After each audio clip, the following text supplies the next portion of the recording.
Prime minister Modi जहां जाते हैं कहीं कोई ना कोई खबर जरूर आती है, और इस बार आई ऑस्ट्रेलिया से, जहां से ऑस्ट्रेलिया से के प्राइम मिनिस्टर ने उनको बोला कि ही इज द बॉस, ये बॉस है। कहीं से रेफरेंस लेके ही बोला, लेकिन बॉस बोला। और आजकल प्राइम मिनिस्टर मोदी की तारीफ सब करते घूम रहे हैं, भले ही प्राइम मिनिस्टर मोदी से के विचार और इनके विचार अलग हों। इंडियन प्राइम मिनिस्टर मोदी का आप क्या देख रहे हैं? What is is direction? वो क्या करने जा रहे हैं जो इस खित्ते के अंदर इतनी ज्यादा टाइम दे रहे हैं और इस खित्ते में इतने ज्यादा विजिट कर रहे हैं? फिजी ने और पापा गिनी ने उनको हाईएस्ट सिविलियन अवार्ड दिए, और उसके बाद जो जेम्स मुरापे हैं उन्होंने कहा है कि हम दो ताकतों के दरमियान फंसे हुए हैं, चाइना और अमेरिका की, आप हमारी एडवोकेसी करें, बिकम आवर एडवोकेट। मैं समझता हूँ बहुत बड़ा ये फिक्रा है। भारत के ऊपर उन्होंने एतमाद का इजहार किया, इस मैग्निफिसेंट मैं समझता हूँ।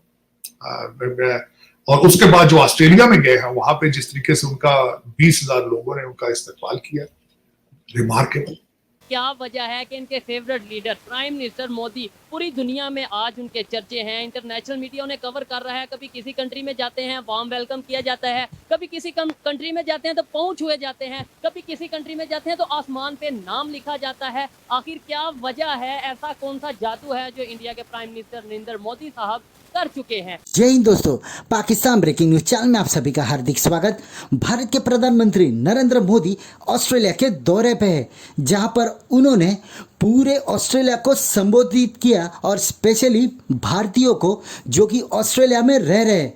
इसके ऊपर ऑस्ट्रेलिया के प्राइम मिनिस्टर एंथनी अल्बनीज़ ने भी अपने आवाम को संबोधित किया और पूरी दुनिया के सामने कहा कि असली बॉस इस दुनिया के प्राइम मिनिस्टर मोदी ही है, जो कि आज पूरी दुनिया को चला रहे हैं। जहां पर मोदी दुनिया के नंबर 1 लीडर है और हर एक देश मोदी के साथ और भारत के साथ अच्छे संबंध चाहता है, और फ्यूचर में मोदी की पॉलिसीज़ ही दुनिया को अच्छी राह पर लेकर जाएगी।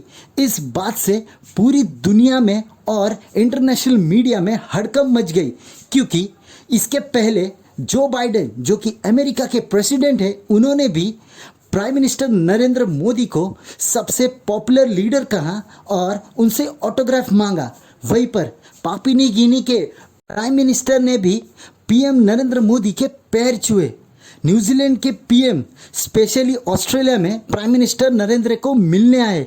इसे पता चलता है कि प्राइम मिनिस्टर नरेंद्र मोदी इस दुनिया के असली बॉस है, और सारी दुनिया उनके ऊपर देख रही है कि वो पूरी दुनिया को क्या मार्गदर्शन करते हैं। इससे पाकिस्तान में जलन महसूस हो रही है और कह रहे हैं कि हम प्राइम मिनिस्टर की इंसल्ट करते हैं, पूरी दुनिया उनको सम्मान दे रही है, और इसलिए पाकिस्तान में आए दिन क्राइसिस आ रहा है, और भारत बाकी दुनिया के साथ अपने संबंध अच्छे करके खुद को फ़ायदा और दुनिया को भी फ़ायदा पहुंचा रहा है। तो क्या ऐसा कर पूरी दुनिया ने मान लिया कि भारत ही एक विकल्प है जो कि उनको तरक्की की ओर लेकर जाएगा? ऐसे ही वीडियो को अंतिम तक देखते रहिए, लाइक कीजिए, शेयर कीजिए और सब्सक्राइब कीजिए हमारे चैनल को, और बेल आइकन दबाना बिल्कुल भी ना भूले, और आपकी जो भी राय हो उसे कमेंट बॉक्स में जरूर दें। धन्यवाद। तो पहले आपको बता दूं, Modi ji is the boss. अब ये सुमित पीर नहीं कह रहा, ऑस्ट्रेलिया के प्रधानमंत्री कह रहे। जब मैं कहता था तब तो कहते भाई आपके कहने से क्या होता है। अब ऑस्ट्रेलिया के प्रधानमंत्री कह रहे मेरा अब ये वचन नहीं रहा, मेरा वाक्य नहीं रहा, अभी इंटरनेशनल हो गया, वायरल हो गया ये वीडियो, मैंने भी ट्वीट किया था। अभी चीमा साहब, जो बाइडेन कहता मुझे आपका ऑटोग्राफ चाहिए, वो भी मैंने ऑर्केस्ट्रेट कराया होगा। अब ये जो पापुआ न्यू गिनी वाले हैं जेम्स साहब, ये पैर छू रहे थे, ये भी मैंने ऑर्केस्ट्रेट कराया होगा। अब ऑस्ट्रेलियन प्राइम मिनिस्टर कह रहा मोदी इज द बॉस, वो भी मैंने ऑर्केस्ट्रेट करवाया होगा। अब इटली की प्राइम मिनिस्टर कह रही कि he is the leader of the global south, वो भी हमने ऑर्केस्ट्रेट करवाया हुआ है। अब जो यूनाइटेड नेशंस के जो 14 मतलब हेड ऑफ स्टेट मिले थे, कहते थे कि आप हमारी बात रखेंगे, आप हमें G20 या वर्ल्ड फोरम में रिप्रेजेंटेशन देंगे, वो भी हमने ऑर्केस्ट्रेट करवाया था। तो जो ये ऑर्केस्ट्रेशन का जिसको भूत चढ़ा है, वो मानसिक दुर्बलता का शिकार है, मेंटल बैंक्रप्सी। तो उनको इलाज कराना चाहिए चीमा साहब। उनके लिए इलाज हमारे सरकारी अस्पतालों में यहाँ मुफ्त मिलता है हिंदुस्तान में, कोई दिक्कत नहीं, बहुत अस्पताल है हमारे, और दवाइयाँ भी सबसे सस्ती है। तो जितना जल्दी इलाज करें उतनी जल्दी वो ठीक हो जाएंगे, स्वस्थ हो जाएंगे। हम उनकी स्वस्थ होने की कामना करते हैं। I mean, that is the good wishes I have for them. इस वक्त पैसिफिक के अंदर जो दौरा किया गया बाइडेन साहब के साथ, पापा गिनी में खासकर उसमें जो जेम्स मोरापे, उन्होंने तो खैर रिकॉर्ड ही तोड़ दिया जो मोदी साहब के पांव को हाथ लगाने का उन्होंने, और उसके बाद जो बिलखसूस उसके बाद फिजी ने और पापा गिनी ने उनको हाईएस्ट सिविलियन अवार्ड दिए। और उसके बाद जो जेम्स मोरापे हैं उन्होंने कहा है कि हम दो ताकतों के दरमियान फंसे हुए हैं, चाइना और अमेरिका की, आप हमारी एडवोकेसी करें, बिकम आवर एडवोकेट। मैं समझता हूँ बहुत बड़ा ये फिक्रा है, भारत के ऊपर उन्होंने एतमाद का इजहार किया, इस मैग्निफिसेंट मैं समझता हूँ। और उसके बाद जो ऑस्ट्रेलिया में गए हैं वहां पे जिस तरीके से उनका 20,000 लोगों ने उनका इस्तकबाल किया, रिमार्केबल। और फिर उन्होंने कहा कि ही इज अ बॉस, और उसके बाद उन्होंने कहा कि ब्रूस लिविंगस्टन को इतना प्रोटोकॉल नहीं मिला जो मोदी जी को मिला है वहां पे। फिर उन्होंने वहां सिडनी में अपनी एक सबर्ब का इफ्तिताह किया जिसका नाम उन्होंने रखा। फिर हैरिसबर्ग के अंदर उन्होंने चाट की बात की, वहां जलेबियों की बात की, और मैं समझता हूं कि it was a wonderful event, wonderful trip जो था। और इससे जो हासिल किया है उन्होंने हासिल ये किया है कि वेस्टर्न सिविलाइजेशन जो है उन पे मजीद प्रेशर पड़ेगा भारत की डिप्लोमेसी का और फॉरेन रिलेशंस का, क्योंकि इस वक्त जरूरत है जो पैसिफिक के अंदर इनको आर्मी बेसिस की जरूरत है, इनको वहां से ट्रेड रूट जो है उसकी जरूरत है। और अमेरिका और वेस्टर्न कंट्रीज जो है दे आर अंडर प्रेशर, और बिलखसूस यूक्रेन के हवाले से। और उन पे मैं समझता हूँ कि इनका इन्फ्लुएंस मजीद बढ़ेगा अमेरिका के अंदर। अमेरिका मजीद इनके रोक के नीचे आएगा, इनके साथ रिलेशनशिप मजीद चाहेगा, ताकि वहां पे उसमें पैसिफिक में मजीद अमेरिका और वेस्टर्न कंट्रीज जो है चाइना के खिलाफ इकट्ठे हो सके, तो भारत की अहमियत जो है वो मजीद बढ़ेगी। इसमें मैं समझता हूँ वंडरफुल।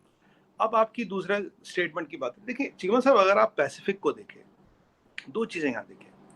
पर एक बार बताऊं, आपके शो पे आके मुझे अच्छा लगता है क्योंकि आपके सवाल अच्छे होते हैं, मतलब which gives me an opportunity to clarify a lot of things।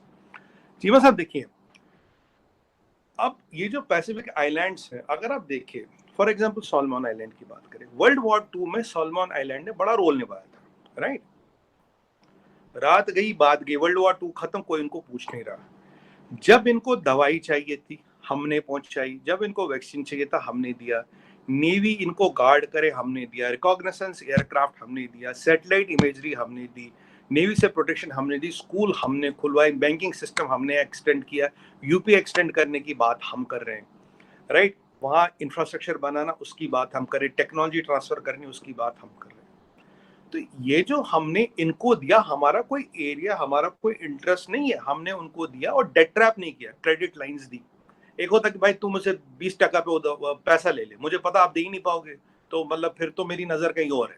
हमने उनको ये चीजें दी, उनको एनेबल किया, उनके लोगों को ट्रेन किया, उनको एक सस्टेनेबल डेवलपमेंट की तरफ लिया।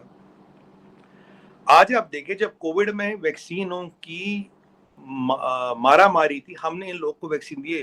देखिए आइलैंड वालों को कोई नहीं पूछ रहा था, भाई ये पैसिफिक की छोटी मोटी कंट्री है, कौन पूछ रहा है। इसी मुल्क के वजीर आजम जो हैं वो मोदी साहब के पाँव छू रहे हैं, अमेरिकन जो सदर हैं वो मोदी साहब को प्रोटोकॉल दे रहे हैं, और मोदी साहब को बॉस कहा जा रहा है। बिग बॉस जो होते हैं ना, उन्हें बॉस कहा जा रहा है। अब मैं सिर्फ आप लोगों से, पूरी अपनी ऑडियंस से, पूरे पाकिस्तान से आज ये पूछना चाहता हूँ कि ये गद्दार आपके सामने खड़ा हुआ है, इंडियन एजेंट वजीर आजम मोदी, वो तो एक जहर है। वो तो इन लोगों के लिए एक समझ लो कि वो है कि हाँ, इन लोगों के लिए जहर है। मोदी का नाम भी जहर है। तो मैंने तो चौंक में खड़े होकर ये नाम लिया था, क्योंकि मैं सच बोल रहा था। मेरा कोई कुछ कर सकता तो करके दिखा दो। में आबिद भाई मोदी साहब के लिए कोई ना कोई मैसेज के मैं मिलना चाहता हूँ, जब भी डालना चाहता हूँ। आज वो पूरी दुनिया का विजिट कर रहे हैं, कहीं आप किसी ऑस्ट्रेलिया में नहीं, अभी जो है ना, मैसेज नहीं, उम्मीद छोड़ दी है। उम्मीद भी नहीं छोड़ी। आई लव यू मोदी साहब, हमेशा कहूँगा। लेकिन अब जो मोदी साहब की मैं ज्यादा करता था ना बातें, वो थोड़ी सी अब मैं कम, वो समझ रहे हैं मैं क्यों कर रहा हूँ, वो थोड़ी सी कम कर रहा हूँ। लेकिन वो दिल से मोहब्बत नहीं खत्म हो सकती, ना किसी का बाप मुझे डरा सकता है, कोई पैदा नहीं हुआ मुझे डराने वाला।